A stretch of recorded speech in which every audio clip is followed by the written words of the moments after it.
So apparently we're now live. Okay. Whether this is actually working or not is a whole other ball game, purely because of the truly appalling Wi-Fi that we have here in the hotel room. But if we're live and if we're up and running, let us know. 2 minutes are up. We've got somebody watching already. Hello there, everybody.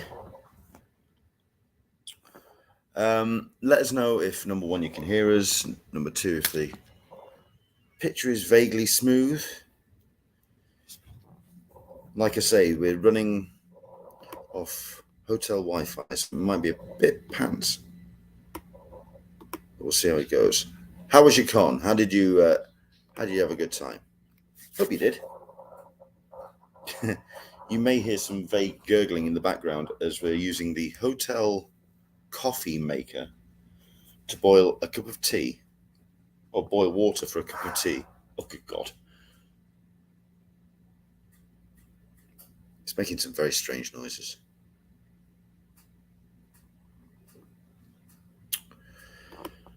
Okay, Toby, good morning, Leonard. Did you survive last night? Yes, I survived. But that's only because I had the firm yet guiding hand of my missus, without which I would have misbehaved more.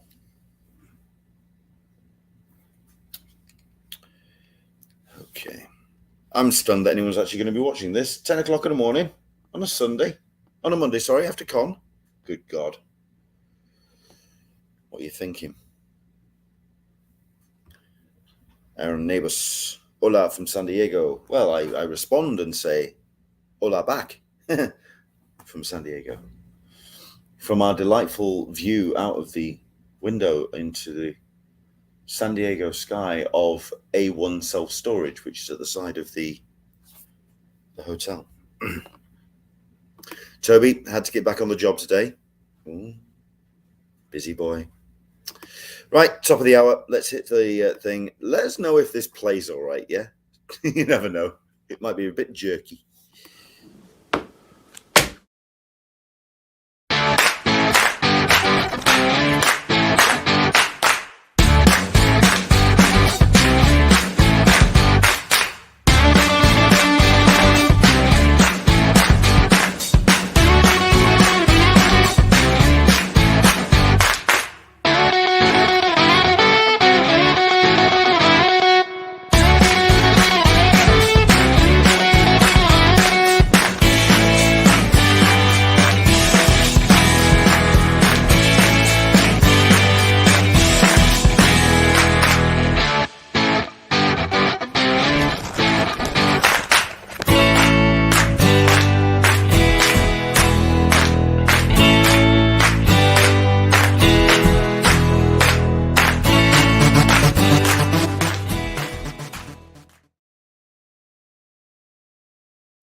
Hey, working well so far, says Toby. Hello there, everybody. Welcome along. At this point, my plans were to be holding a cup of tea in my hand and slurp from a cup of tea, except a cup of tea is over there because I need to put sugar in it and I need to put cream in it and or milk. We do have milk in the house.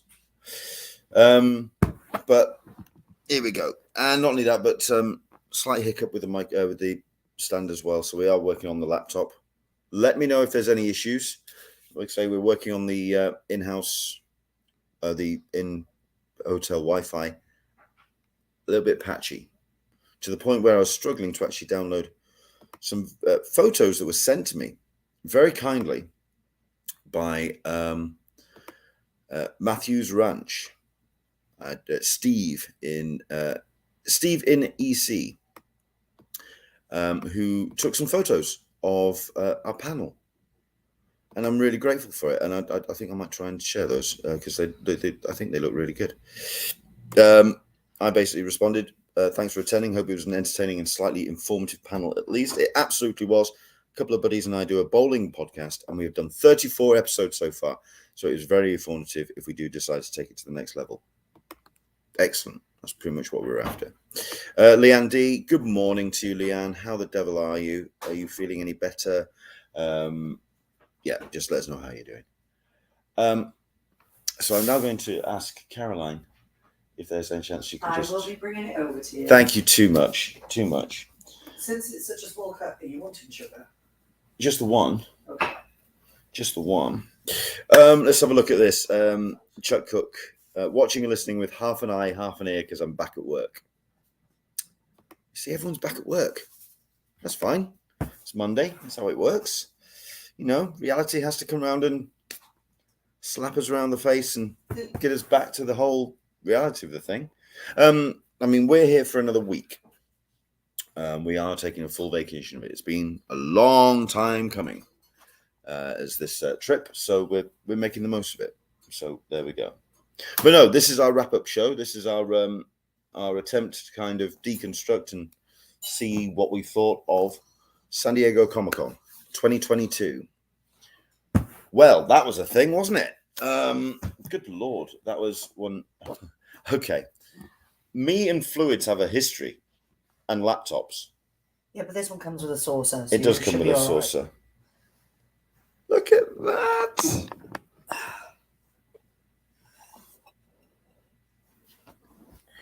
This came from Factory Entertainment. Yes. One of their con exclusives. It says on it, and the way that it's branded is it's the Generations teacup. I'm absolutely certain that this design was actually the cup or tea the cup that Sulu drank from in Undiscovered Country, at the beginning of the Undiscovered Country. I'm certain of it. Right, so okay. This is Tetley English Blend from Ralph's. We did not bring tea with us this year. No. So I'm using a Factory Entertainment teacup of Star Trek with an American approximation of what English tea is, with what sugar do we use? Was it just sugar? Yeah. Just the hotel sugar? Yeah. Okay. It was a sachet. So. And milk. So let's. Yeah. I don't know about the milk though. I did not spit it all over the laptop. So I call that a positive take. Yeah. That's a win. I could not be. Hang on a second. Let's do it properly. Let's There you go.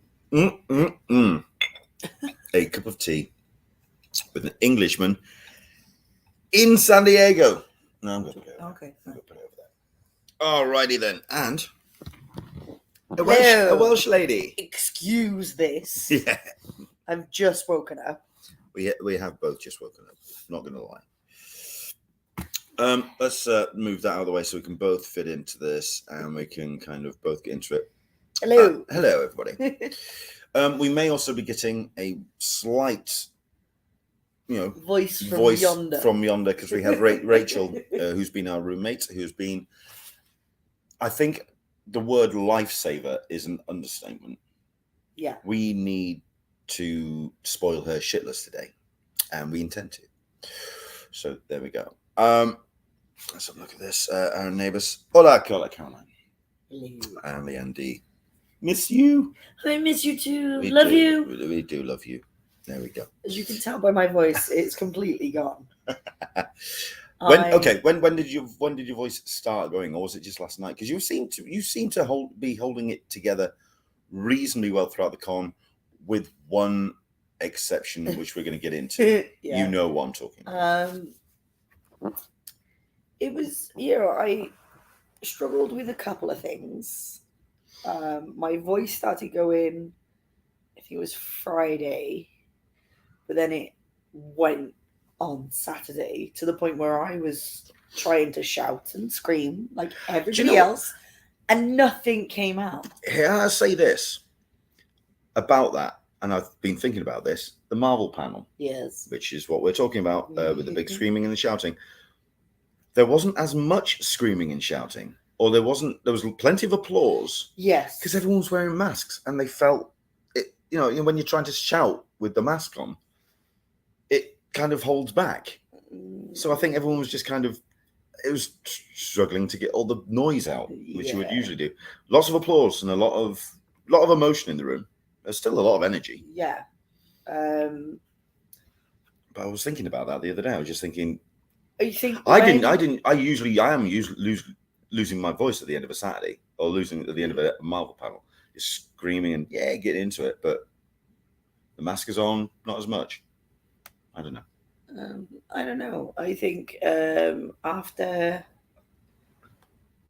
the Warner Brothers panel, everybody kind of realized just there was sod all in that. compared to his cup of teas that he normally drinks, which is normally a bucket. Yeah. That's like a mouthful for him. So yeah, that's not good. Chuck Cook, my voice is destroyed after being shouty in the fulfillment line yesterday evening. Got a sexy DJ voice like Leonard now. That was particularly amusing. I'm not gonna lie. I don't like making light of people, but Chuck in the line. Have you got your tickets? Red and green tickets. Both sides are open. Oh, God, oh bless. I didn't go into the fulfillment lounge like everybody else. I went in the ADA bit, which was basically behind the curtain. You kind of like shifted off to the side. You were behind everybody, which was kind of weird. But the guys that were running to get the stuff, and they were running, and it was only like the ADA line. Every time I went there, there was only me and one other person. That was it. But the crew back there that were running the stuff for the ADA were fantastic. And I must have been asked 3 times by other people that were behind there, have you been helped? They were fantastic. With the exception of the way that line management was done for ADA on an element, which we're going to talk about in a minute, I'd say generally, I think ADA was done and handled rather well. By certain people, yes. A lot of booths were saying they weren't allocated. First time here. Yeah. They were saying that I was like asking them, do you have an ADA line? And they were like, no, we weren't allocated one this year. I'm really sorry. And I have found out that that's not how it works. It's down to the people that run the booth, whether or not they have an ADA line. So if you had an issue with ADA on the floor, if you it was not with the booths, it wasn't anything to do with CTI. It was nothing to do with the floor managers of that department. It was nothing to do with security or even the fire marshal. It was the booths themselves, which I found very interesting because I did not know that before. No. But yeah, there was a few noticeable exceptions, but overall, there were some booths on the floor. Didn't have ADA lines, Mattel. Yeah. This is what I mean. Yeah, but it wasn't down to... That was Mattel that decided that. Well, maybe not Mattel, but the people running the Mattel booth.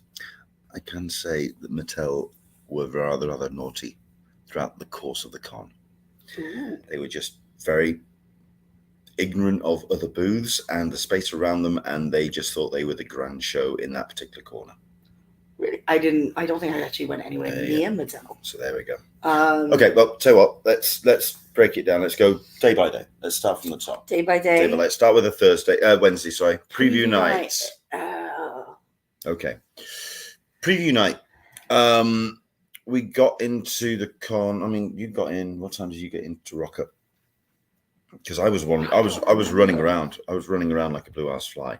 Excuse me a second. Rachel, what time did I leave you lot from Broken Yoke? It was pretty early. Around noon, if not before. Yeah, it was about 11, 12 o'clock. Well, that's pretty standard for us. Yeah. We usually get in around the daytime doors open, so... I was laying there. I was laying there. I was parked outside waiting to go in. Caroline has been in a mobility scooter. If you've seen her around the con, she's been in a mobility scooter throughout the course. Oh, yeah. No, why is it on? Because it needed moving. Sorry. You crashed it into the window? I did not crash it into the window, no. I just moved it I slowly. can see the net curtain is over it. No, because I pulled the net curtain. Oh, look, don't. This is Okay. what I have to deal with. Okay. You've been accusing me of crashing all weekend. That's because you have been crashed. Even Not Rachel. all weekend. Even Rachel's turned around and Oh, Rachel laughs whenever you make a pun. you have been crashing. She went over my foot in Hull H. Yeah, I did. She reversed back out of her spot. I was stood behind her and she went over my foot. Right.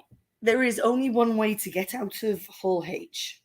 We all know this. To the doors. I reversed out and turned at the same time so that I was facing the right way to exit. Where does somebody choose to stand? I was some distance away and you still went over my foot. Anyway. Can't have been that far away from me. Preview night. So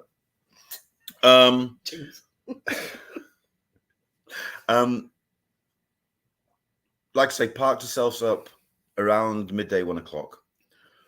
Now, in years gone by when we've attended San Diego Comic-Con, the doors have usually opened at some point between 5 and 5:30. At the end of the day, the official time to open up the floor is 6. The official time on CCI rule books.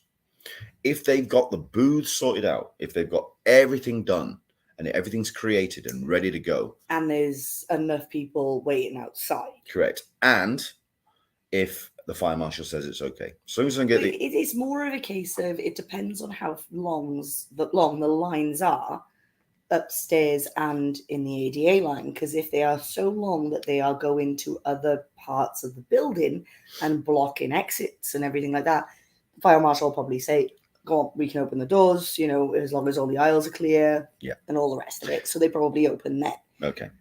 This year they didn't. No, they opened up at 6. Actually, they opened up. They opened up at 6. They opened up some of the lines at staggered.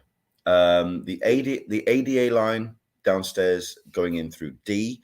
That was at 6 or 7 minutes past the hour. Yeah, it was the. Sales pavilion. No, we'll go with professionals first. We'll go in order. The professional entrance on the mezzanine, which I didn't even know existed. I didn't even know there was a professional line. It's also pizza up there. Yeah. It's not great, but it's better than the pizza that's in Hull H. Anywho, that launched onto the floor around 10 past, 11 past. The sales. I don't know about the one above Hull H. Yeah, I have no idea about the Don't know about the one Hull H. But the one above sales didn't go onto the floor until about 13, 14 past. Yeah, it was a bit staggered. It was a lot staggered. But we're talking like after 6 and way after 6. The reason why I'm wanting to talk about that is because of the vendors on the floor. Obviously, they are there after 2 years, 2 very long years of not making any money, and they are wanting desperately to get the business. And we were speaking to some retailers, and they were looking at their numbers after Wednesday, and thinking that it was very slightly skewed. There was something off. At the end of the day, though, they looked at the math and they looked at the times and realized they were missing 14 minutes worth of business from what they would usually get each year. So there was all of that. The actual floor itself, not insanely manic. It wasn't, it felt like a full day. It did feel like a full day, like a proper day one, even for the couple of hours that it was open, because it was open from 6 till 9. I left at 8. I left at 8 as well. I'd had enough of people by then. Yeah, it was horrific. Let's very quickly go to a couple of comments because they are relating to this. Like I say, Toby, there were some booths on the floor, didn't have AD lines. And we're talking about Mattel. Chuck Cook. Now, just to quickly qualify, and I don't want to put all of these. Let me know if you want me to hide some of these comments, Chuck, because I don't want to get you into any trouble. Chuck was a floor manager for CCI. He was a volunteer floor manager. He was one of the green shirts, and he was running D. He was running Mattel. That was, like I say, one of the big problem. I think. Not down to Chuck. Not down to Chuck. Would like to put Chuck was doing his absolute damnness to work with his team and work around Mattel. Yeah. Mattel was our problem child. Indeed, preview night was a shit show. At least for the first couple of days, anyway. Toby then goes, it was, not sure if you noticed, other than the ADA issue, the whole issue was the exhibitors crashing the lines before the attendees were let on the floor. Yes. Chuck, we knew. We made sure at least that the front of Hall D didn't have that kind of shenanigans after we saw it happening on preview night. 50 QR codes at Hasbro and half went to pros before regular attendees were let in. Wow. Insane. But, I mean, they game it. We know they game it. It's if they're gonna try, they're gonna try.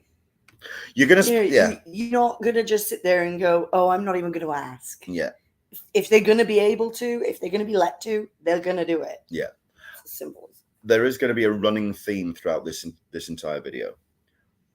For all the efforts of CCI, even, and for the plenty of efforts to make the show run as smoothly as possible,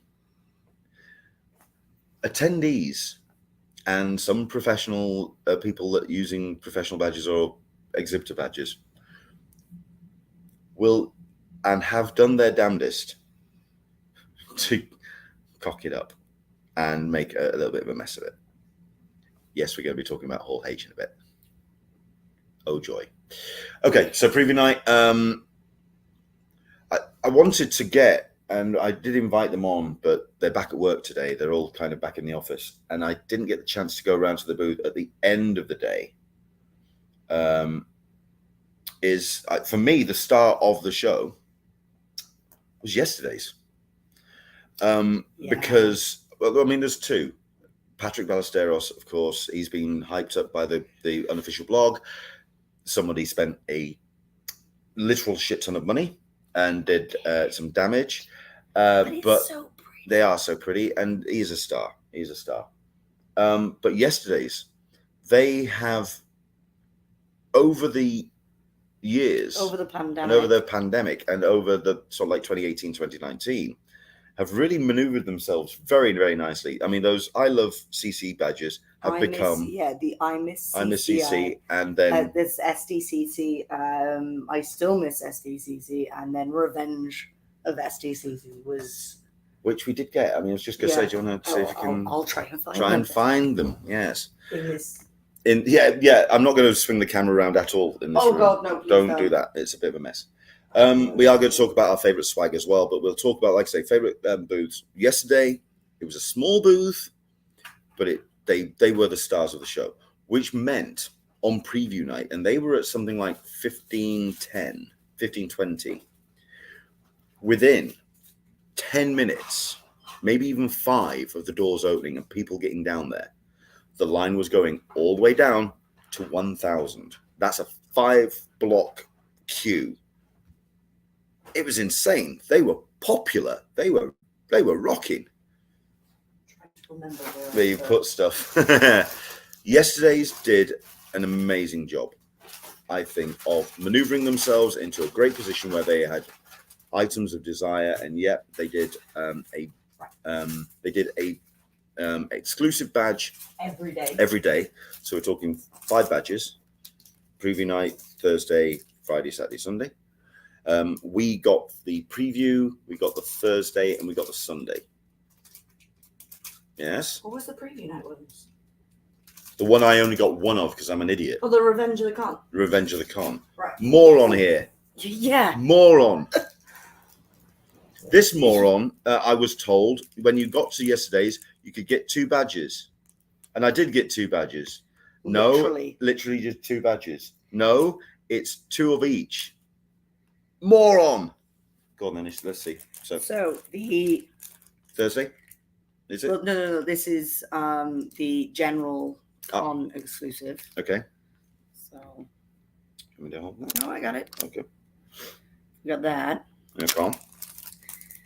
The Wednesday exclusive. Which there we go. Slightly angle so you can get the sun. There you go. Revenge of. I like that lot. I like that one. Yeah. I know you like the Sunday. Right. The Sunday so one. The Thursday, Friday, Saturday, and Sunday ones, they didn't say anything, but they were basically the convention center throughout the day. You had morning, noon, evening, night. Okay. And I really like this one. It's sparkly. Now, by the time I got down onto the floor yesterday, I did swing past just to have a look because I was curious about what the pins looked like. They were all sold out. Oh, all yeah. 4 days. Mm-hmm. Very popular. Yeah. Don't even know what the So numbers were. I have no idea actually. Hmm. So I was kind of gutted that I wasn't able to get the Sunday one because I did like it. And then we went to a meetup and he went, "Oh yeah, by the way, I've got these. I have you a present." I was like, "Okay." And it was the one I wanted. He managed to get it, which, hey. I also got a Watchman pin as well. Yes, the Death of Comedian. The smiley face. The No, iconic. it's got the blood drop on it. Yeah, so the it's iconic the logo. It's still the iconic Watchman logo. Anyway, but yesterday's, like I say, they were the start, certainly a preview night and throughout the course. Yes. Thoughts on the other booths? Let's go. Well, I mean, for myself, let me cover like the streaming. I'll do the streaming services one, or the ones. Disney Plus was basically just a retail. It was a bunch of screens. It looked pretty, but it was all about selling T-shirts and merch. It wasn't about doing anything related to getting any of the stars for the shows in. So they didn't spend any money on that. They just spent the money on swag. No swag as such. It was literally just the footprint on the floor, the booth design, which I'm guaranteeing they'll take to other conventions, take that to D23. Yeah, it's just a box. It's just a box. They'll take that and move it elsewhere, and selling merch. Nothing really interactive. Netflix, prettier. I did quite like the wraparound wall. That looked rather nice. The video wall. It kind of looked like a factory sort of pipe work with screens placed strategically. The screens, actually, when there was nothing being played, was the carry-on of the pipes. Yeah. But then they would play things on the screens as well, which was pretty cool. I quite liked the other one. I could not get on that booth. No, it was packed. It was packed. Then again, Netflix have got some hardcore shows coming out, and you've got stuff like Paper Girls, you've got Sandman, all of that happening. Yeah. As far as I'm aware, there were no signings on that booth. And to be fair, Neil Gaiman's not going to go anywhere remotely near a booth at any point. I wouldn't have thought so. No, he's going to stay away. But there was a button. Don't blame him for that, by the way. This is true. This is not name and shame. This is completely understand this. There was a button down underneath the pipes, and you press the button, and you got it, and it pumped out swag, or you got swag. It was cool. It was a nice little interactive element. I quite liked it. I looked like that was going to reverse. I genuinely thought that was going to reverse into the building. Then, yeah, it still might. Okay, but so the streaming services, Disney Plus, Netflix. Who else? With Netflix, they did have like a glass cabinet. Paramount. That was a nice little. They did have a glass cabinet on Netflix that it had different compartments, and each compartment showed you what they were giving away on any given day. So you could pick the day that you wanted to try for swag, because it was different every day. Which I did think was a nice touch. It was just they didn't have an ADA line again. They did have a virtual line, but they would cap that by the time I got near it. The Paramount Plus all week were saying, "Really sorry, we don't have an ADA line. The line is capped." Then yesterday I was just going past it because at the end of the day I knew that they didn't have an ADA line. And this guy that was in front of me that really annoyed me when he was walking. I know that sounds really, really, really bad, but people they ignore you in a scooter, and they're just like, you do know I can run over your feet. But he was kind of annoying me, going back and forth. So I just realised we're at 27 minutes. We're only on preview night. Okay. Well, no, I'm saying about Paramount the whole weekend. So yesterday. He walked in, he was like, "I'm ADA?" And they're like, "Yeah, just go on in." And I was like, "Pardon?" And I was like, "Sorry, you have an ADA line?" And she's like, "Yeah, just park by there." And it was a little mirrored cabinet thing that you stand in that has a soundtrack in there, and it was playing a video that mirrored on all sides of this cube. And it was just you going through space, and it's showing sort of shots of every Star Trek going, like one character from every Star Trek. And that was just on a loop. Once you went through that, you got given a lanyard. You went to this little, I don't know what the game is called, but you had like the little token and you put it at the top and it kind of goes, and it goes into a slot. And the slots that were there were depending on different TV shows or movies, because they did have Teen Wolf the movie in there. And then you got given a pin and a little pass to go somewhere else. Or a patch. With the Teen Wolf movie, it was a patch, which was quite nice. It's an iron-on patch. But then they gave you a little card, and throughout the convention, it was to get 4 stamps on this card. On Sunday, it was only 2 stamps. And once you got those stamps, you went back to the Paramount Plus, and they gave you a swag bag. You've got a name here. We've got something on it. Plinko. Thank you, Plinko.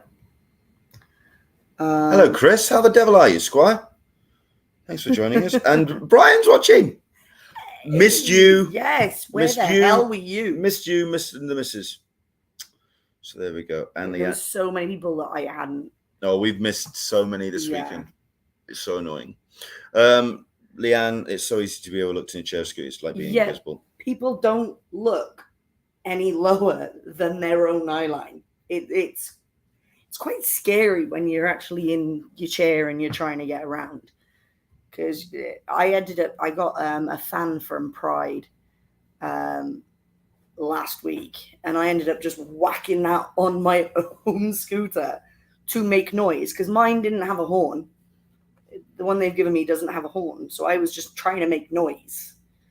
But yeah, even then people were just like, what is that? And kind of overlooking me completely. Yeah. Yeah, I had some nice swag, not as much as normal. No. I think at the end of the day, marketing departments have got limited budget. They can't exactly throw too much out. Yeah. Let's have a look at this. I think it worked out all right. We're just waking up. You two look good today. Don't ask hanging. How. Do not ask how. Yeah, I look hanging. Rachel, we're going to get to that. Trust me, I've got some stuff beside me. Trust me, we're going to get into this. So let's crack through. Let's go. So I did streaming. You did. Go on. What are the booths that really stood out for you?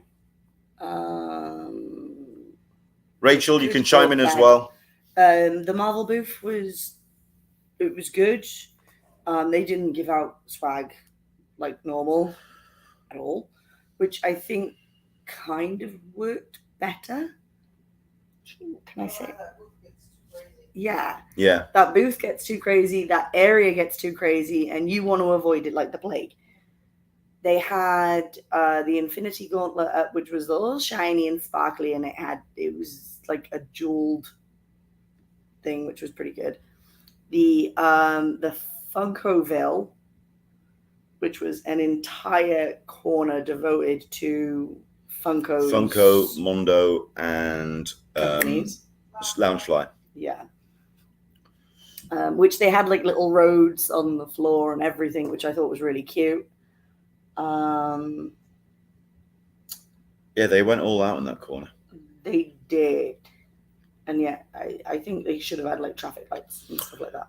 To be fair, I will say, it also meant, because it was a kind of dedicated space, it meant that if you weren't interested in those 3 brands, you avoid it. Yeah, it was completely like closed off. You know what I mean? It wasn't intrusion on anybody else. So, for example, if you wanted to go and check out Loungefly, you went into, you didn't pass it.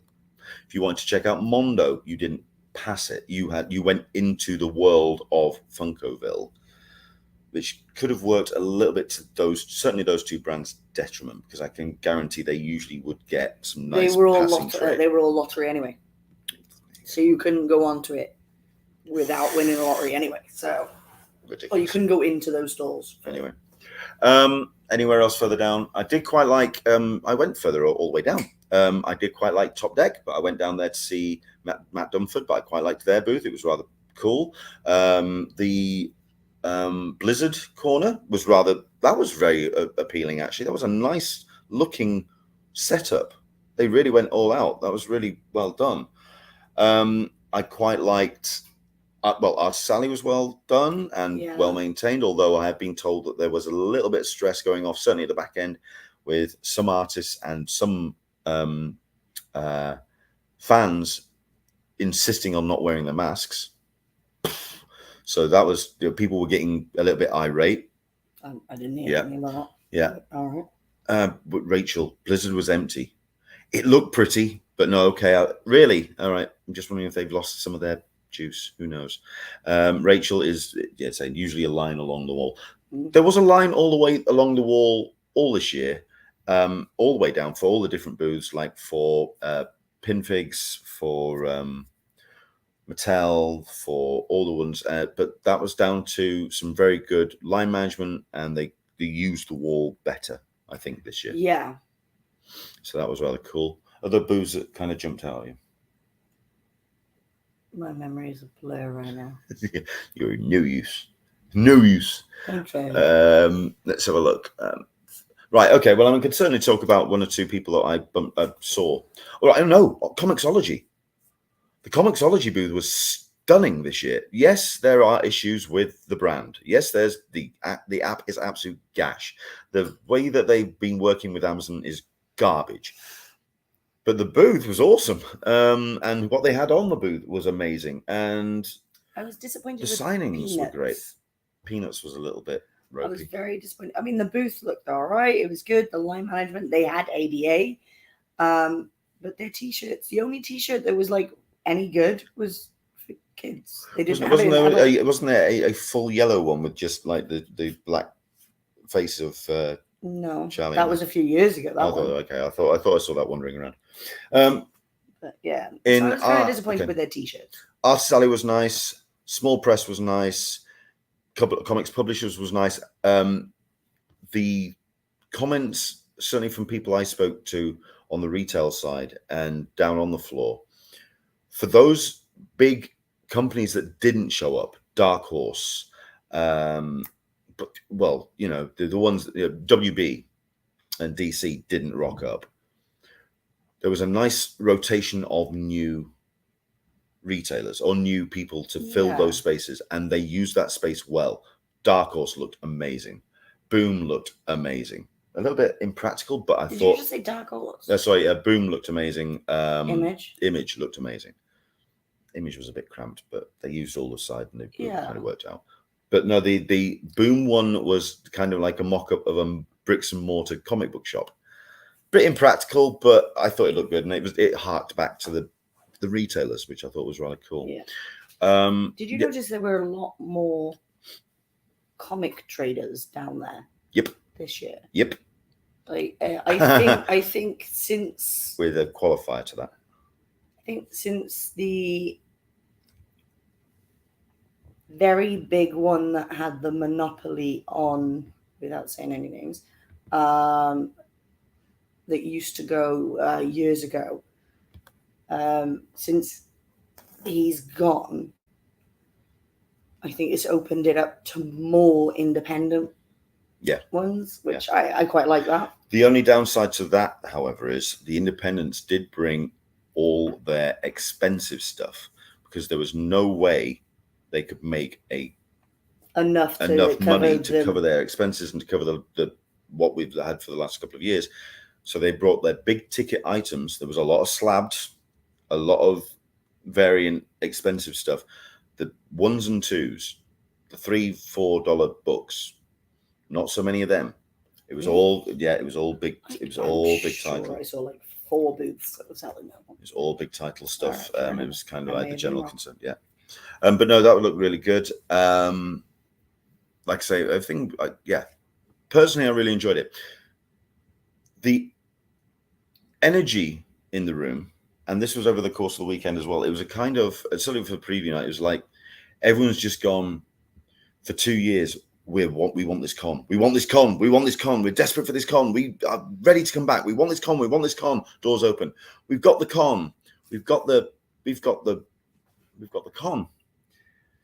It's back. There's going to be no convention and no San Diego Comic-Con on the planet that was going to match up to that kind of expectation.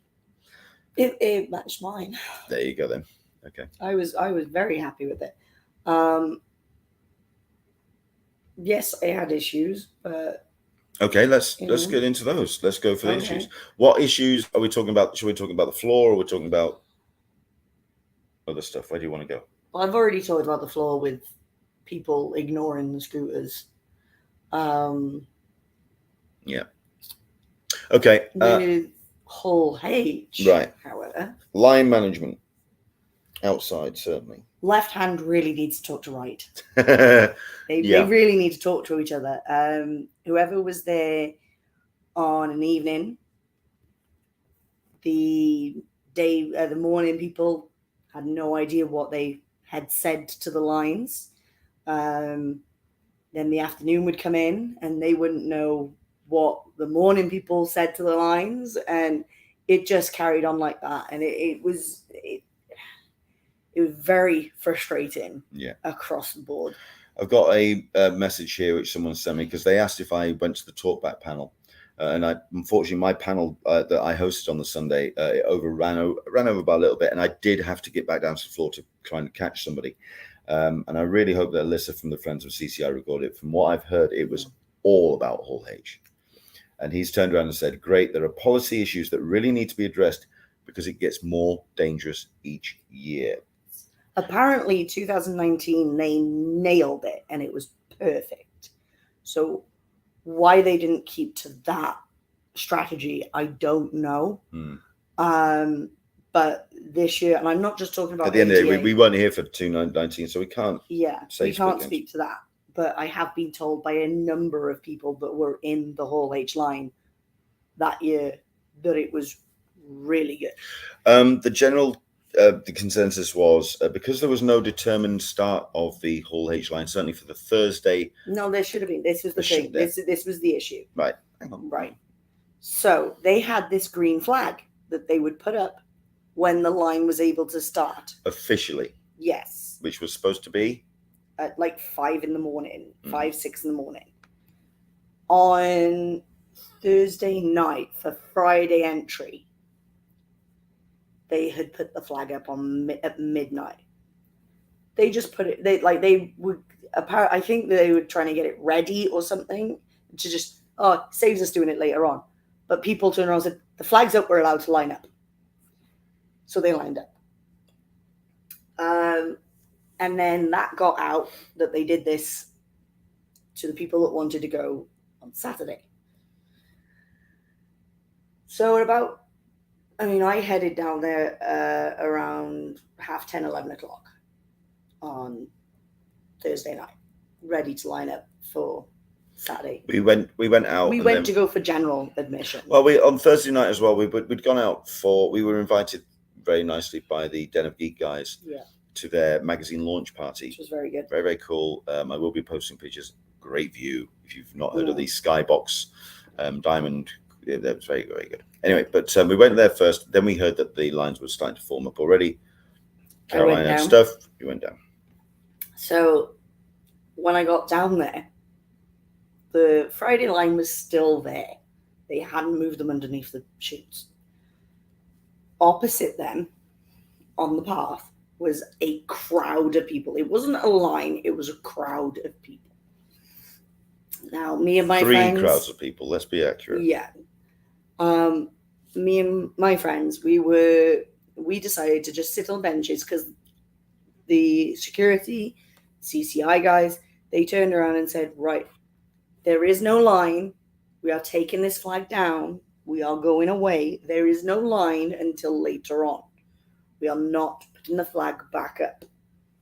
So we were like, okay, fine, we'll just go and sit on these benches down by Joe's Crab Which- Shack. Pretty much everyone who was willing to play by the rules did. Yes. Everybody that wanted to do what security and the officials turned around and told us, we did. There was a lot of us down towards Joe's Crab Shack. Then they moved the line. They took the flag and walked them down to the chutes. And as they did that, the mob, Plural. yeah, I'm just going to bunch them into one, to be honest with you. The mob stormed where the front of the line was going to be. They stormed it. Where they thought the front of the line was going to be. Where it was supposed to be, where the last one was, where they had announced it would be at 5 o'clock in the morning. They stormed it. And they could have caused quite a bit of damage, and they endangered people. Yeah, I mean, when you say a bit of damage, we're talking personal damage, not property damage. They could have hurt people. They stormed, and they would not move. Security tried to disperse them. They threatened police because they were pretty much taking up the entire pathway. They were blocking it, and it was crazy. They turned around then, CCI or somebody from the people that were controlling the lines turned around and said, right, if you don't disperse, if you don't go away, we're going to put the flag up whenever we want to, somewhere else. And then this is where things go to a bit of Chinese whispers, because I don't know about this. It has been confirmed that something like this did happen. A delegation from this mob went up with a spreadsheet and said, we are organized. We organized this line on Twitter. We have 300 names that will be joining us in line. There wasn't 300 people with them. They had their names on a piece of paper. And they said, if you put the line somewhere else, we will just trample the people who are in front of that line, because we are in front of that line. This is where it needs to be. And they basically bullied, and I mean that, they bullied the one woman that was there running the line and security. But that woman was the one that basically got all that grief. And at the end of the day, she was volunteer. Yeah. The volunteers, they were 500 short of volunteers this year, to the point where on a trolley on the way back to the hotel, there was a guy who worked for allocating the volunteer shifts, who was basically just begging two lads that were on the train, do you want to do volunteer shifts? You get a badge on Sunday, come and do it. They were shy of staff. The fact of the way that the mobs, and it is plural because there was 3 different groups and they all just piled into one, and that's part of one of the issues. The fact that the volunteers didn't just go, bye, we're out. Fuck this noise, we're out of here. Granted, the people that were running that line, I think about a few minutes before they were meant to finish, they actually did do that because they had so much grief from these people, from the line unit. Yeah, they give that entire experience a bad reputation. Hall H lineup for the camp out has always been for me a fun, and it's when we come together as a team. Yeah, and everybody's polite. Everybody was working with each other. Yeah, we look out for each other and everything like that. Every Hall H lineup I've ever done, that's what it's been like, and I've loved it. They make me not want to do it next year. I realized it's all Rachel's fault. I realized a little later on that with me and my mobility scooter, going into the general line probably wouldn't have been the best idea. Yeah. So I went into the ADA line. Which is an issue in itself. Let's quickly go through that. You've got 2 minutes. Go. Okay. 2 minutes to explain this. Go on. I lined up from 10:30 in the morning. There was 4 chutes marked out on the floor. I went into chute 2. How many were in the ballpark of how many? I'd say about 100 per shoot. Well, no. 110. We know that it's more than that. We know that it's more than 120 in each chute now. Okay. And I was a quarter of the way down chute 2. Somebody came down and said, right, we don't, and this was at about 8 o'clock at night. We had been there all day. People had been joining the line, like, yeah, ADA, yeah, just behind that person there, just down that one there. And they were basically telling people where to line up for ADA. At about 8 o'clock at night, somebody came down and said, right, we don't have enough wristbands for all of you. And they said the all of you, like the entire line, the one that has gone further than line 4, that it technically is line 5. So I'm like, well, I should be okay. I'm in chute 2. They wouldn't let everybody, they would have capped the line long ago if they knew that they didn't have enough to fill at least the lines on the floor. So I sat there and I was like, fine, okay. This person also said, once we run out of ADA wristbands, we're going to be giving you general entry A. I was like, okay, fair enough. And I asked the question of, okay, if you're giving us general entry A, are you going to be moving us to the chutes before they all come over, before all the general come over? Because otherwise you're asking us to kind of shimmy in with them lot, and that could get messy. And they're like, no, we're not going to do that. It's just take your chance. I was like, oh, all right, fine. Okay, I had to ask. Other people might have wanted to know.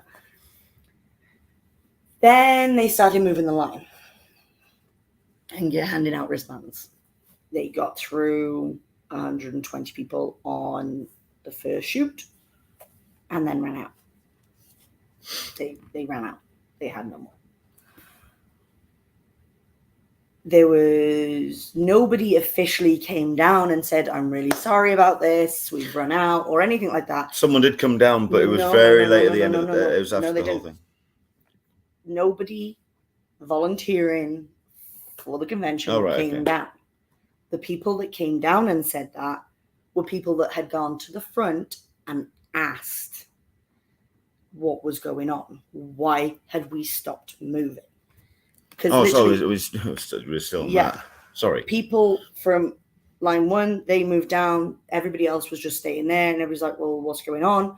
Let's go find out what's going on. People walked down. And then they came out and they're like, they've run out of wristbands. So everybody, I'd say everybody, about 80% of the people dispersed. They're like, well, sod this then. That's just a wasted day and blah, blah, blah, blah, blah. Moved on. Then there was another mob.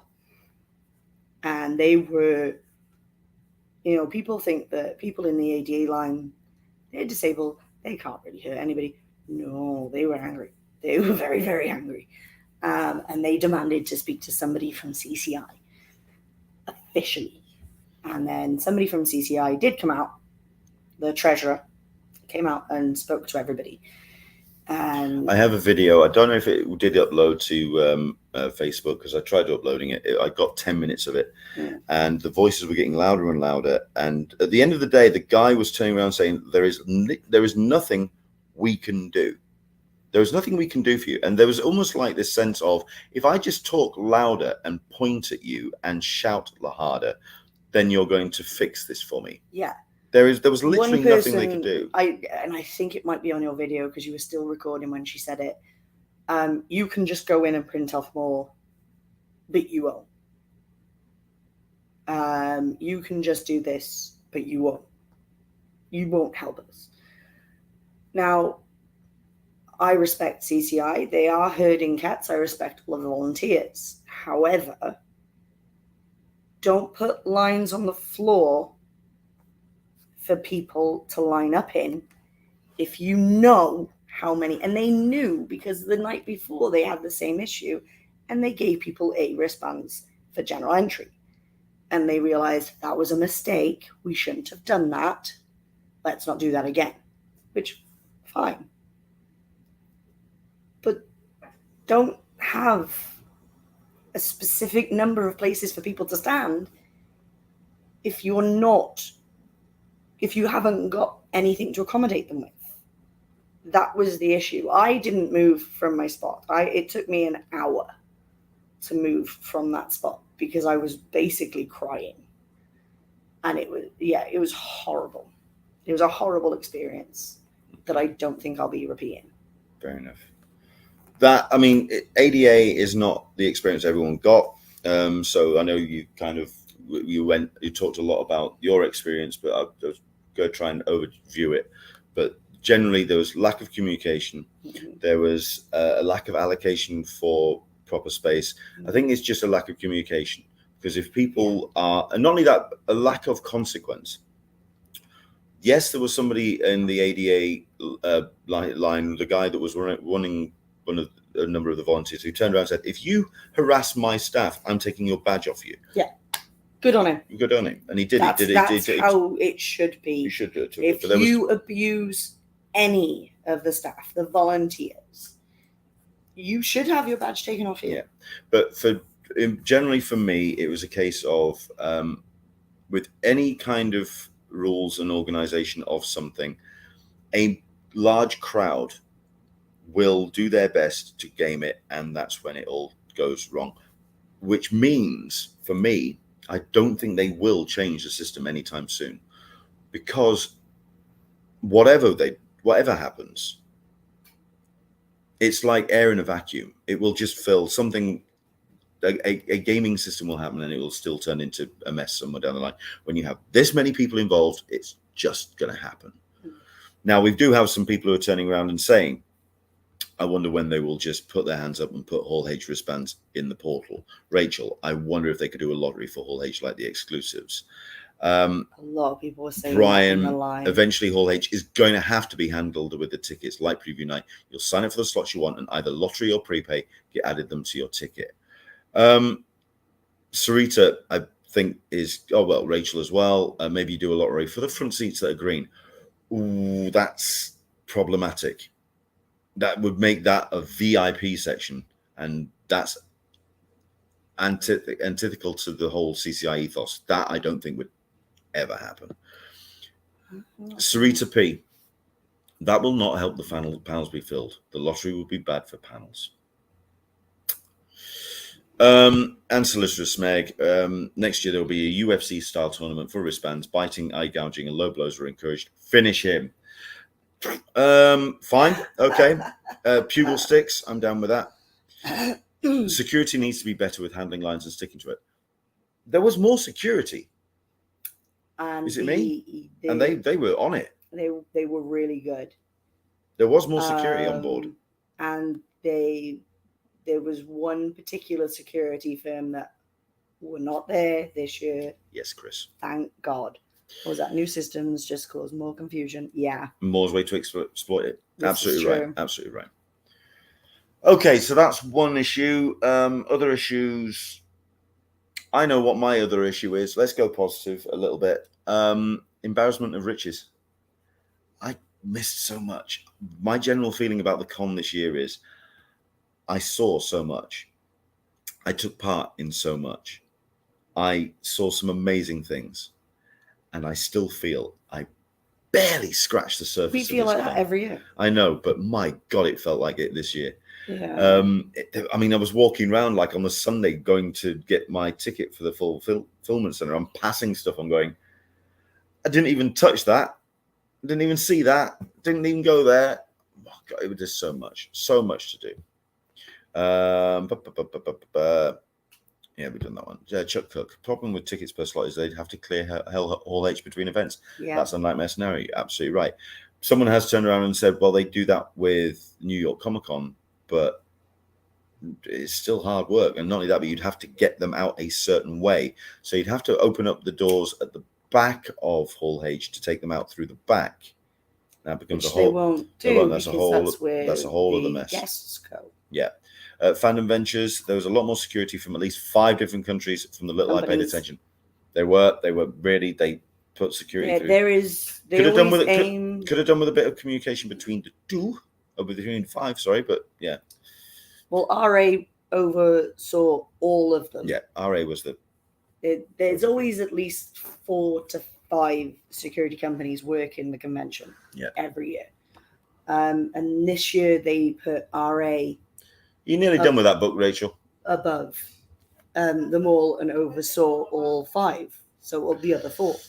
So I think that worked out better, having one overall. Yeah. Alita Road, exhibitors buying out exclusives before Gen Reg could get to it was an issue, but I do agree. I had a great experience. Yeah. Yeah. I mean, let's quickly talk about Hall H. Right, just very quickly. I have no voice. That proves it. I'm also going to talk about very quickly about Hall H, because how we got in, because there was a mess with the ADA standby, and they kind of then just let a whole bunch of ADA standby in, which kind of meant that a bunch of people who had been camping out the night before and then dispersed because they were told to, were left out in the lurch. But a whole bunch of ADA got in. ADA, we basically stood around and we got let in on ADA standby. So we did get into Hall H. The panels, right, down the line. So we started with WB and Shazam and Black Adam. That was all it was. There was no reference to pretty much any of the other DC output. The Shazam trailer, if you've seen it, does refer to the Flash, Wonder Woman, Aquaman, Batman, etc. But that's as far that's the extent of it. So you had no Henry Cavill coming out. You had no mention of Snyderverse. You had no mention of Flash. You had certainly no mention of the actor playing the Flash. Basically, it was literally about. He doesn't even say the Flash. He turns around and there's a guy dressed in red. Dressed in red with a lightning bolt on his chest. Yeah, that was it. Yeah. So it was literally about these 2. They wanted to focus on these 2 products. There was an effect that you kind of had. That was for Black Adam. You wore it on your chest, and before the Rock that, though. Okay, go on. With WB, I did have an issue with that panel. Go on. They curved the chairs. So when they were on stage and they had the chairs, it was like in a bit of a crescent moon shape. So Lucy Liu was blocking, like I had her back to us the entire time. And far right. She was still, if they were in a straight line, I would have been able to see all of them. And she was blocking at least 2 other members of the line. Not her fault. And the same thing happened with Black Adam. So it was, we know the actor. Yeah, I know. I clearly didn't. I forgot his name. Anyway, move on. I thought you were doing it. No. Okay, sorry. So yeah, when people were sitting at the end, they blocked half of them because of the shape that they put them out on the stage. That was it. Black Adam, Dwayne Johnson's entrance was brilliant. Right, Dwayne Johnson's entrance was brilliant, but they thought they were going to own Hall H with that entrance, and they just did this one effect, and he made the room glow blue and do the electric bolts, and he did that, and lots of smoke, and flying in the air. It's a black riser, you stood on it, but whatever. There was a guy near us that thought it was a hologram. Oh dear Lord. Anyway, It was a nice effect, and they just did it once. They didn't do anything really special with it, and for me, it was a bit of a wasted opportunity. But it was now a panel. They did give everybody free tickets to go and see Black Adam in IMAX, which that is a pretty big thing to give people. Well, they did that before with what was the film the other year that Rachel that they did it? They gave everyone tickets, and it was like the screening that night. That wasn't no. It wasn't like a release date. That was Rogue One. No, not Rogue One. That was the Rogue cut of Days of Future Past. No, there was another one. It was a big star as well. It's a big guy. Who was it? Anyway, you dreamt it. Anyway, So they thought that they would own the room, and The Rock turned around and said the whole H would Dwayne Johnson would the whole H would never be the same again. Then went into Star Trek, I believe. To correct me if I'm wrong on this, Wasn't it's a it? bit of a blur. Wasn't it Game of Thrones? First? Game of Thrones first. Tell you what, we'll come back to that. We'll come back to yeah. Game of Thrones. Game of Thrones, which House of the Dragon. All right. I said we could come back to it. Star Trek, which was a nice hour-long panel. Lovely. Great. It was they split it into Picard, Lower Decks, and Strange New Worlds. It was Leah Thompson from Back to the Future, who has directed a number of Picard episodes. Yeah. Knows her stuff. Very enthusiastic. Great host. Yes. Kind of ran very out. Very engaging. everything. Got into it, and and really a nice, bright, bubbly personality owns the room. It was nice. Then we had Sandman, which was Netflix's thing, and yes, that was. If it wasn't for Marvel, that would have been my panel of the day, because I was blown away by it, because that's my pride and joy. I love that show. I was teared up. There were bits in it that I was teared up on.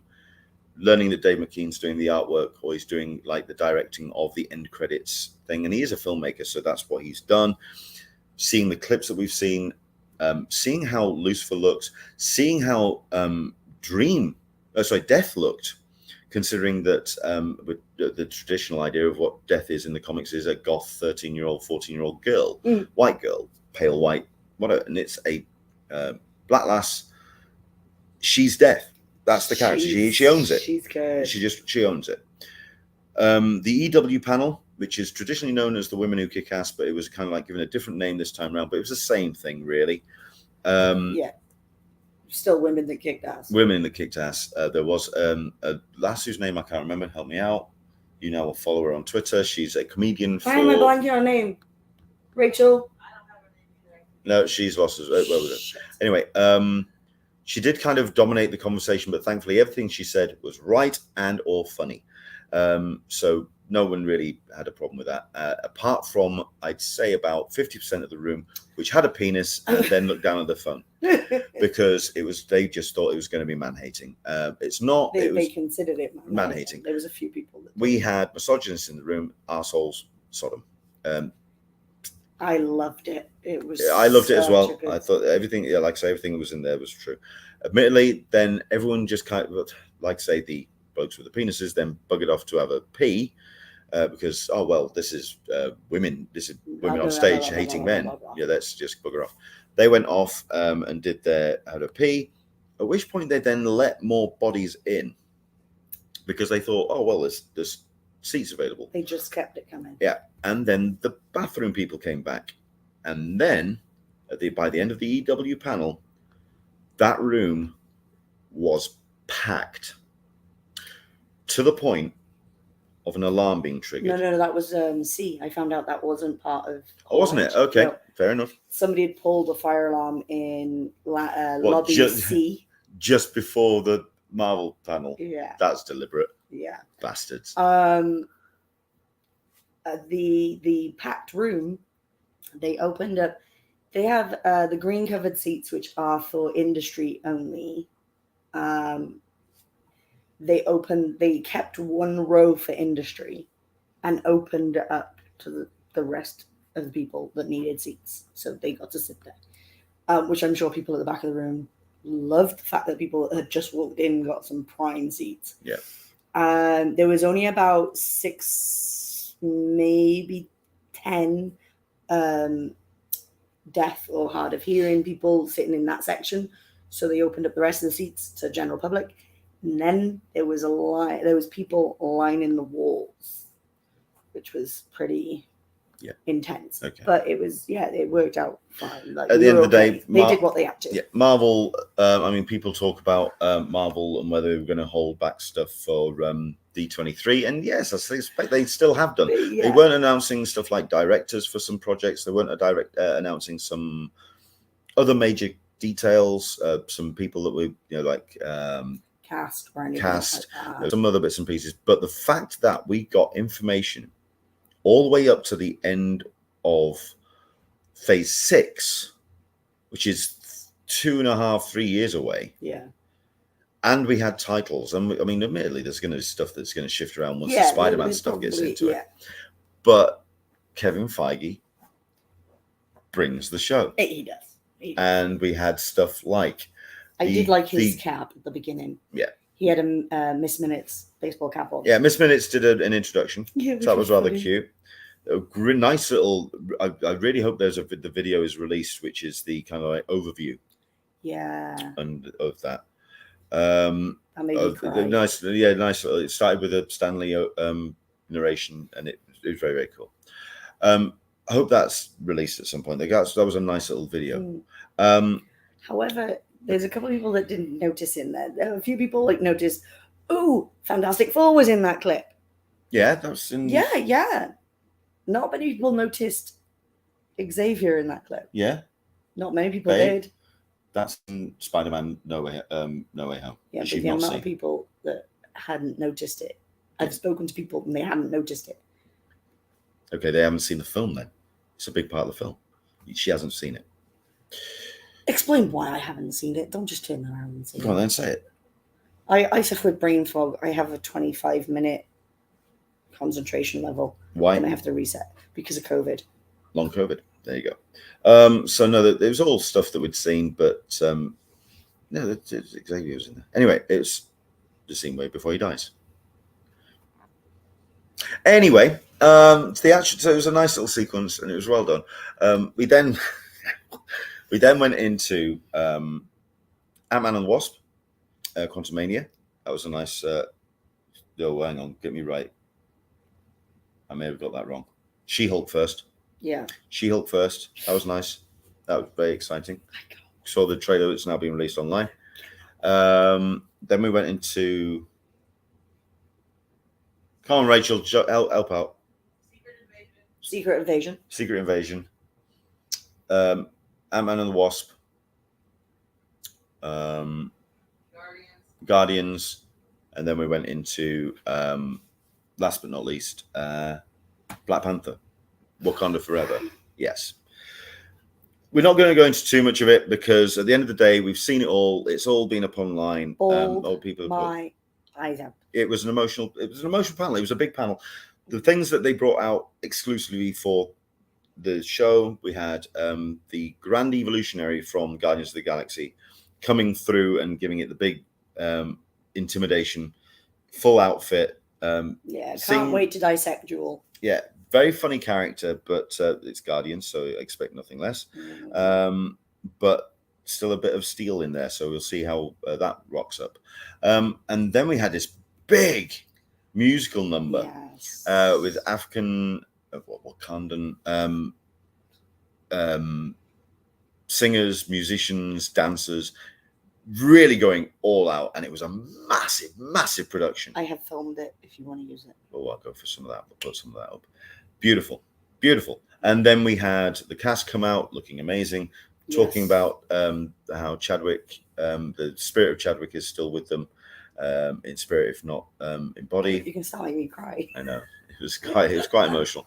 And then we saw the trailer, which I can't play in this room apparently without these two bawling their eyes out.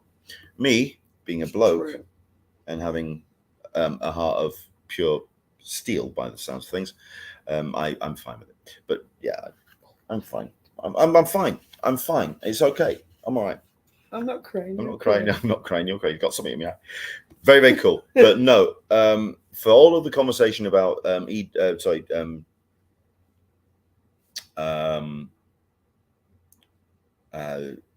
are you so trying the to say? WB Right, okay. owning that room, they really need to stick around and watch how Marvel do it because they get schooled every single time. Simple as. Okay, we're now 11:15. I wanted to wrap this up in an hour, so let's just let's go into anything else that you want us to do because we'll talk about swag. We talked about yesterday's, but that's a purchase one. I mean, to be honest, there wasn't much in the way of freebies handed out, was there? I mean, there was lots of pins and posters at Comixology, which I did get, especially for the new Scott Snyder stuff, which was rather cool. So I've got some pins and bits and pieces.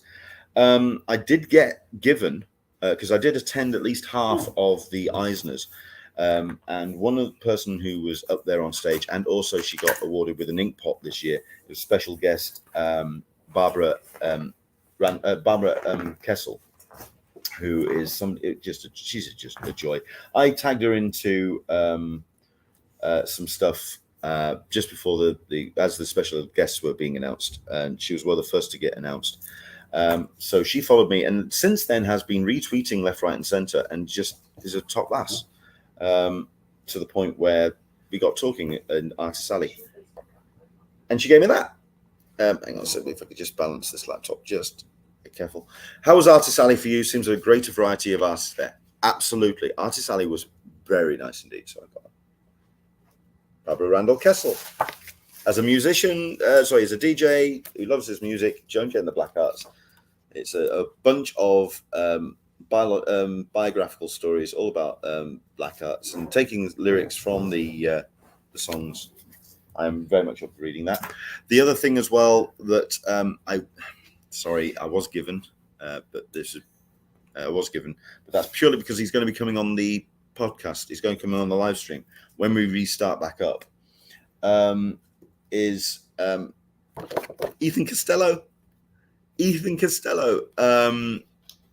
It's been a joy to watch him effectively growing up in Artist Alley, watching his art evolve, watching how he has developed as a kid at Designer Con and at San Diego Comic-Con, and then sort of just becoming this young lad that knows his way around a con, knows his way around his art.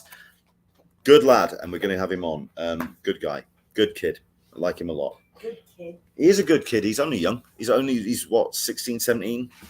I don't think he's broken 18 yet. I'll have to ask. Come on then, Caroline. Go on then. Show us what you got. Okay. Aaron Neighbours. Ethan is awesome. He is, isn't he? He's going to come on. By update on guests that coming up. People I've spoken to at the con. Tom King is definitely up for coming on. Scott Snyder wants to come back on. I was supposed to meet up with him for 10 minutes to get an interview about the new stuff, but he's going to come on the show to talk about Scotttober stuff that's coming up. He's doing with Comixology and some his own best jacket press. Dan Slott says he might, but we'll see what happens with that. Ethan says he's going to come on. We got some others as well. Yesterday said they will, but we'll talk about that. And I did get to finally speak to Comics Artist Pro. See if we get them on as well. So that'd be rather good. Okay. Go on. So I actually can't find a lot of the swag that I got. Okay. Which is kind of worrying. But the main thing that I got, which was Marvel's giveaway hour, I got the X-Men Archive. Artifact Edition. I don't know if someone's going to have to help me out. I don't know if Dan's watching. I don't know if that's the big one.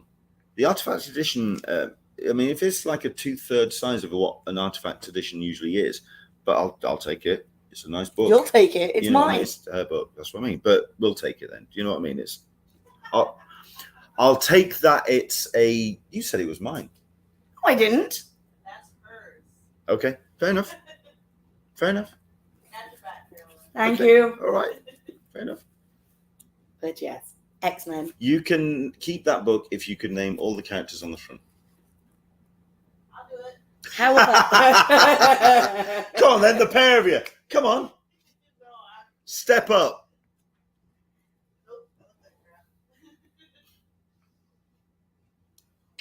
Anywho, hang on a second. Brian, hands off. That belongs to Caroline. Thank you. Chris, trade it for a cookbook. She did buy 2 cookbooks. Or 2. From the Marvel. Brian, that's gatekeeping, Lenny. Yeah, but any chance I can get hold of it, I have no problem with gatekeeping if I can get hold of the book. And she's going to want me with it. That is a weapon and a half, isn't it? That's not a book. That's a motive. I wouldn't kill you with that because it would have to go into evidence. It's an evidence in evidence possession is 9/10 of the law. Absolutely. Anything else that you can think of that you kind of spotted? I liked the baseball caps that were given from the Marvel panel. Yeah. Kevin Feige always brings a baseball cap for everybody. I kind of wish it was the Miss Minutes one. I'm not gonna lie. Yeah. I did really like that. Rachel? Most of the swag I can see from here. Swag it's for yourself? from Pride. Swag for yourself? Any favourites? I didn't get any swag this year. No? They were very, well, I mean, aside from the Marvel hat, like, they weren't very giving. Yeah. So, buy merch. You got yourself an IMAX ticket from Dwayne. One, yes, that's true. So there you go. You might want to raffle our ones. Hey? Our IMAX tickets. Yeah, because we can't use them. It's not going to be used in the UK. US only. I've also got a 2-month Paramount Plus subscription. Have you? Yeah. Well done, Rachel. So yeah, You have you 2 months on Paramount Plus. Congratulations. Thank you. No You're worries. welcome. Personally, for the con, I will turn around and say that it was incredibly rewarding. I did 3 panels, 2 on the Thursday, 1 on the Sunday. The Marvel Man, Miracle Man, Marvel Man one turned into, I was told, a little bit more of a lecture, but I kind of tried to keep it light and fit. Well, I was fitting in something like. Now, was it a lecture like I was how you know a lecture and how I know, like from your parents, or was it a lecture like in a getting as much university, in a college, and getting as something? much information as I could out. Yeah. Fitting. When you see online, if you search for Miracle Man online and you see videos racking up at 40 minutes covering different elements of the character, and I was trying to squeeze it all in 45 minutes myself, get it all in. And there is actually a comment right at the beginning. Let's see if I can find it, because it is one of my favorites. It was from Aaron. One awesome moment after Comic-Con, from Comic-Con, after Len's Miracle Man panel, someone said, "This is why I come to Comic-Con." Aww. How that was cool. Let's talk about. So sweet. I know. Let's talk about the, like I say, the moment. I didn't meet as many people as I wanted to. There were people that I've been missing for the years, and I wanted to see them, and I missed.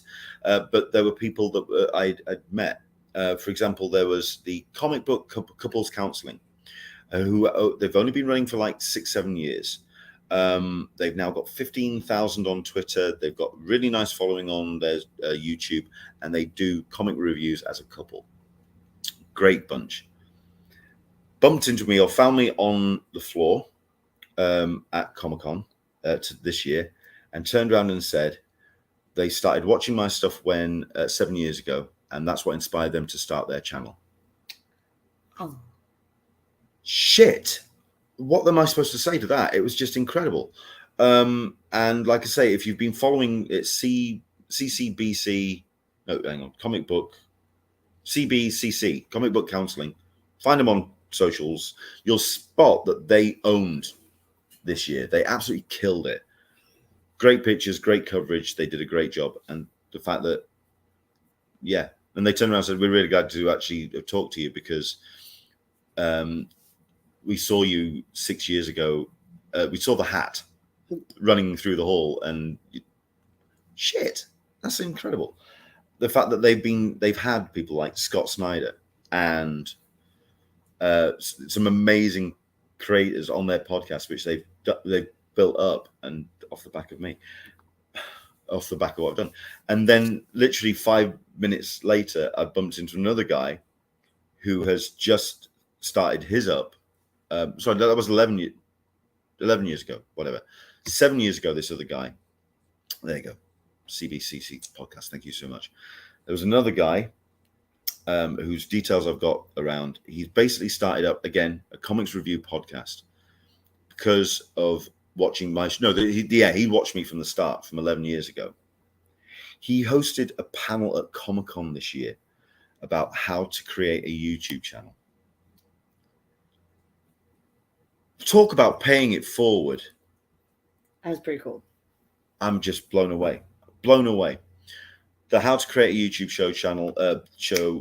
podcast that we did, the panel which we did on the Sunday, 3/4 full, and it was a nice return to room 2, because that's where my Comic-Con story starts.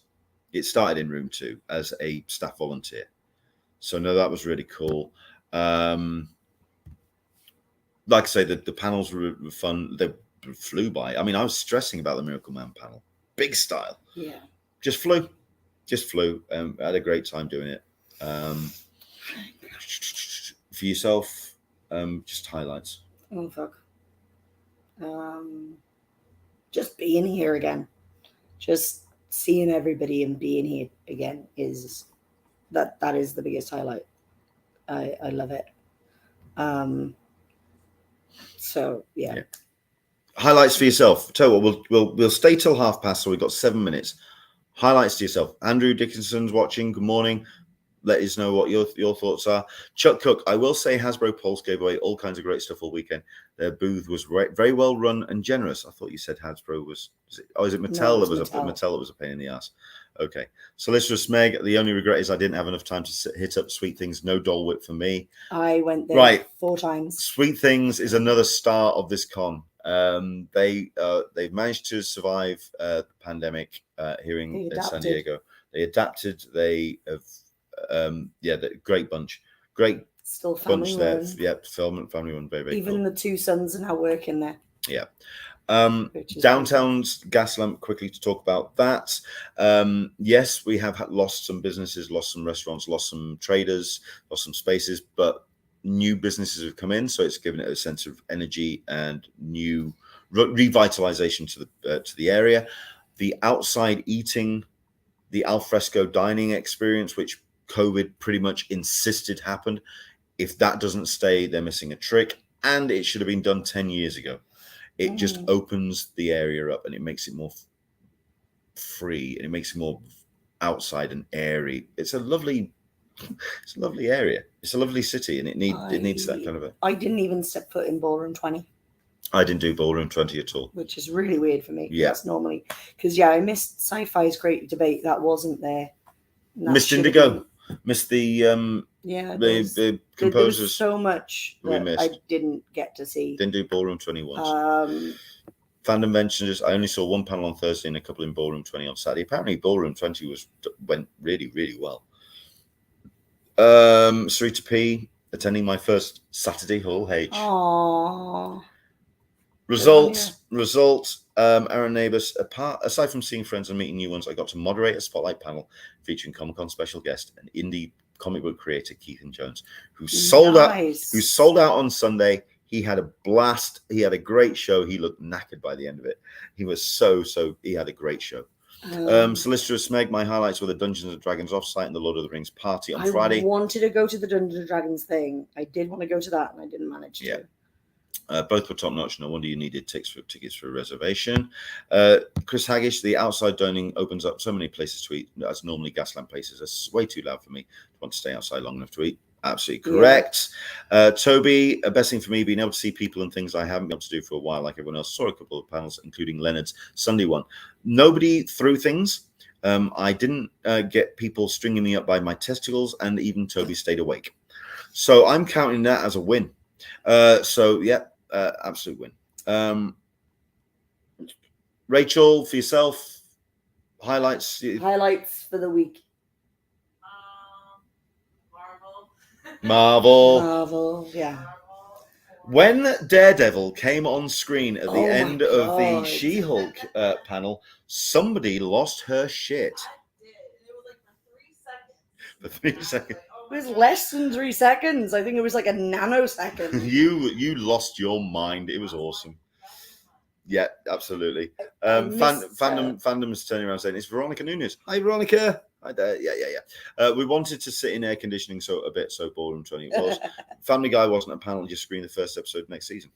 Fair enough. They do that quite a bit. They don't normally. Yeah, absolutely. I think Toby is now falling asleep.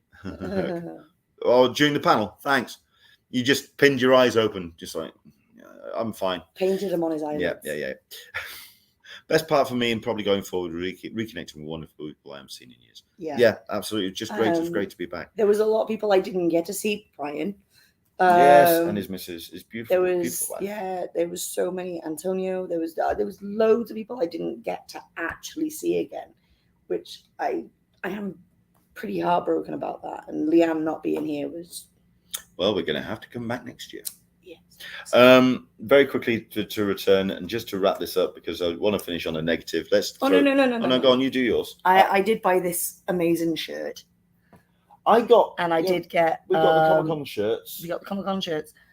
I did get yellow jackets. He said yellow jackets. Yellow jackets. I got a pin from the Comic Con Museum. If you're still in town, or if you get the chance to go to the Comic Con Museum. Go to that Spider-Man exhibit. That was really that thing rocks. That thing absolutely rules. I got a hoodie from her universe, the Loki hoodie, which is I like it. I haven't seen that, pretty. so you haven't shown I showed you it. Have you? Purple bag. Okay, no, it's okay. I've got to get through. Shirt is amazing, says Leanne. Thank you. Yes, getting together with everyone was definitely the highlight for me. So fun running into everyone. Thank you. Downlights or downsides, the whole H shenanigans and the exchange rates. Yeah, I know it was hard, but for me, the other downside as well for Hall H, the hosts were absolute shite. Not all of them. Not all of them. Al Crossland from, she's from, I want to say Nerdist, but I think it's from EW maybe. She just came on and introduced Kevin Feige, and Kevin just did the whole thing. But the guy that ran the House of the Dragon panel basically killed that room dead. What? Yes. He is a podcaster. So? No, I'm just saying. I'm a podcaster, and I can run a room. All right. Get them to call you next time. Yeah, it felt like he was kind of thrown into the deep end. It was Hall H. I don't know if he's ever ran a room before. And he was running a panel. He was hosting a panel in Hall H, where a lot of the people in the room were there mainly for Marvel. So I think he was a bit in over his head. He was a podcaster for Game of Thrones, which means he knows the property. Yeah. He knows the crew because he had them on the podcast. He's familiar with the property, which means nobody else in the room is, and his job is to be the gatekeeper or to the gate path to allow everyone else to learn more about the show, so they get excited about the show, so they watch it. So he had a familiar conversation with them and then lost out of steam 20 minutes in. He was shit. Fucking just own it. He was shit. Yes? Yeah. Thank you.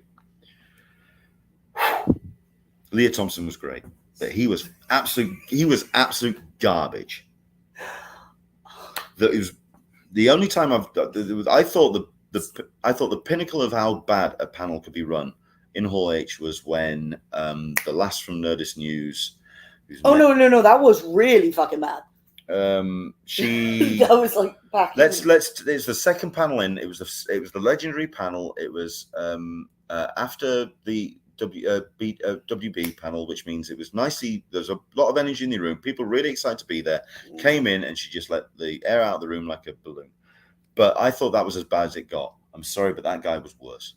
Ooh. He was truly, truly awful. And I guarantee I was not the only one to say it, and everyone agrees. Okay, well, I'm. You're being more diplomatic. Yes. He was shit. Right. Let's have a look at this. Fandom Ventures. I do have a medium-sized Bambi top women's that I can't wear. It was part of a prize pack. I'll post on Twitter if anyone wants it. We'll reshare that. We're down with that. Colbert was good, but Colbert knows how to do an interview. He knows how. He's a talk show host, which means he knows that he's the through for an audience. He's an avatar. He read a poem by Talkin, didn't he? Yeah, he's an avatar. Yeah. He's a passionate fan of Lord of the Rings, but he was the conduit for the audience. Yeah, that's how you're supposed to do it. Okay. Right. Let's leave it. Dan Berry, Chuck Cook says, Dan Berry walked past me in Hall D and fist bumped me 5 times over the show. Dan Berry walked up behind me and kept punching me in the arm and punching me in the shoulder and then just grabbing me around the neck. There was a couple physical of times damage, where, man. Physical damage. There's a couple of times where I was just kind of there, and next thing you know, somebody's like, "Hi" on my back, and I'm just like, "Yeah." Oh no, but he's punch. He was his way of introducing it, punching it. Oh, anyway. Andrew Dickinson, it was asked at the talkback. Did you record it, Andrew? Please tell me you recorded it. The reply is down to the panel providers. I know they invited him. They made a mistake. Andrew Dickinson, Nerdist, you're talking about Sandman? No. Sandman, she wasn't great either. She fangirled a little bit too hard. She was a little bit too, so emotional. It was a little bit. I don't blame her, mind you. True, but I think if you were on stage with Neil Gaiman, you probably would lose it a little bit. I think I'd be able to be a bit more professional than that. Well, yeah, because you do that whole compartmentalizing thing. Yes. Leonard would fangirl. Hard. Lenny, the DJ and panel host, who steps into the place of this when I do my stuff, probably would just keep it together a little bit more, I'd like to think. Anyway. Until you're out the back. And then lose it. She was from Mythbusters, apparently. Fair enough. I mean, she knew about the property. She knew about Sandman. Oh, yeah, she was a fan of the... So she came from a place of knowledge, but it was a little bit too... Yeah. I like the questions that she did ask. They were really good. Cool. She kept it moving. Yeah, I mean, like I say, Yeah, Leah kept it moving. Kevin kept it moving, or Kevin and... Yeah, kept it moving. Like I say, the air in the House of the Dragon panel was gone in 20 minutes. Yeah, they ended up talking about do you do boxing? I was going, what kind of question is this? Especially when he then turned around and said, no, I don't box. I could punch someone, but I'm going, where are you going with this? I liked the Rachel actually turned around and was like, how long is this panel? Because it feels like it's been on forever. And I turned around 2 years. Yeah, this panel's been going on for 2 years. I looked at my phone and I actually found the panel on there. I was just like, it's an hour-long panel. She's like, wait, it hasn't been an hour yet. It was like it felt like it had been on for 2 hours already. 35 minutes. We had another 20 minutes to go, and it was like, what the hell? Yeah, that was that. Yeah, that kind of was the indication, and it wasn't just like us three saying that. There was a few people behind us that were like, okay, this panel is so long. Yeah. Okay, we've been doing this for an hour and a half. We're going to wrap up now. We're going to say our farewells. Yes. We are now spending another week in San Diego.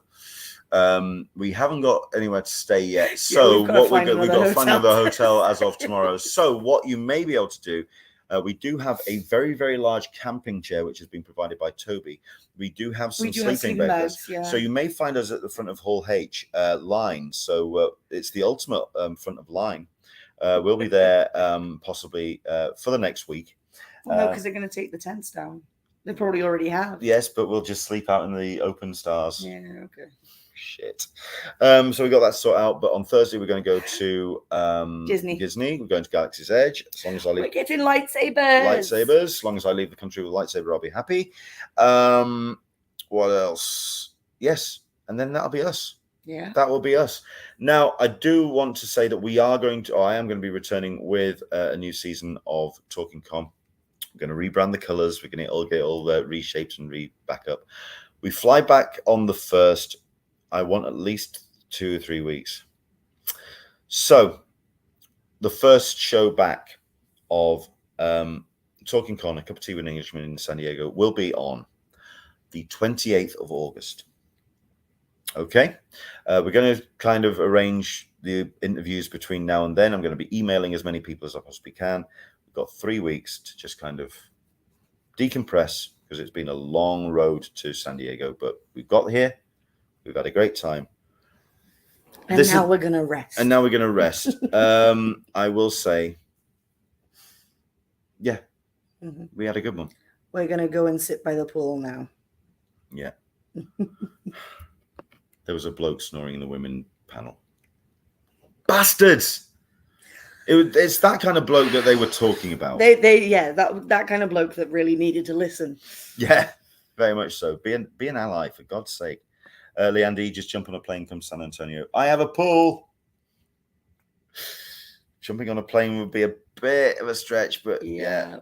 Fan Adventures. I'll be at Silicon in San Jose that weekend. which means you can live stream in from it and give us a floor thing. Hey. And it's good to have Danger Daphne watching. Thank you for all your coverage. Miss you. Missed you this Thank week. you so much indeed for everyone who was watching and following along. We tried to post as much as we can. If you follow Caroline's stuff as well, I didn't post nearly enough. I didn't post nearly enough. It's really hard to take photos and videos when you're in a scooter. There's that, and I didn't post enough because I used the data package that came with my O2 phone in the UK. So that meant I used the partner package over here in the US, which is T-Mobile, and the signal on this was being absolutely horrific. Thank you very much indeed for everyone who came to the live Talking Con cup of tea at Broken Yoke last Sunday. That was rather fun. And I think that's us. Yeah. We're going to go and sit by the pool now. If we can think of anything else, I'll post it. But other than that, stick with the socials. I'm at Englishman SDCC. If you want to follow Caroline, you can find her at Kaz Sultana, I believe. CAZSULTANA. Leandy, hope you have a fantastic vacation. That's the plan.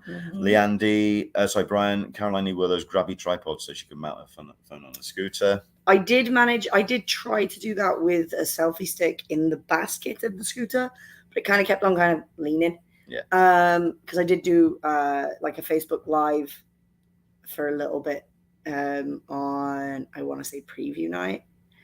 But yeah, it was a bit difficult. It was a bit much.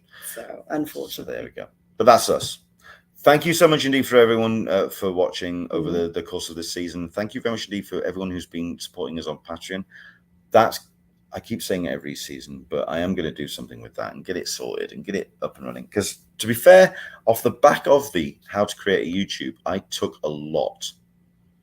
It wasn't just something I hosted. I am the object lesson for that. So hopefully we're going to rise to bigger and better things. We'll make the production value better. We'll get everything sorted and we'll make it a little bit more smoother. But yeah, that's the plan. Fan inventions, that was fun. Hope you were able to hand out the rest of the buttons. Yes, I was. All the buttons got handed out. Alicia Road as well. New subscriber. Thank you very much indeed for subscribing to the channel. Hearts. Thank you so much indeed for your support. That's us. Do take care. Enjoy the rest of your con. I hope you enjoyed your con experience. Enjoy the rest of your time if you are spending some time in San Diego. Anyway. Yeah, if you're heading home, safe travels, happy trails. If you're back to work today, I'm sorry. Yeah, and just to wrap up on just one bit about sad news, I do want to show a bit of respect to somebody who we lost this today, David Warner, the actor who starred in such films as Time Bandits, as Tron, just a legendary actor, and he left us. I met him at Wales Comic Con Wrexham. He was a charming chap. He talked about how people were intimidated by him on set, and there was no need because he was a lovely lad, and he was.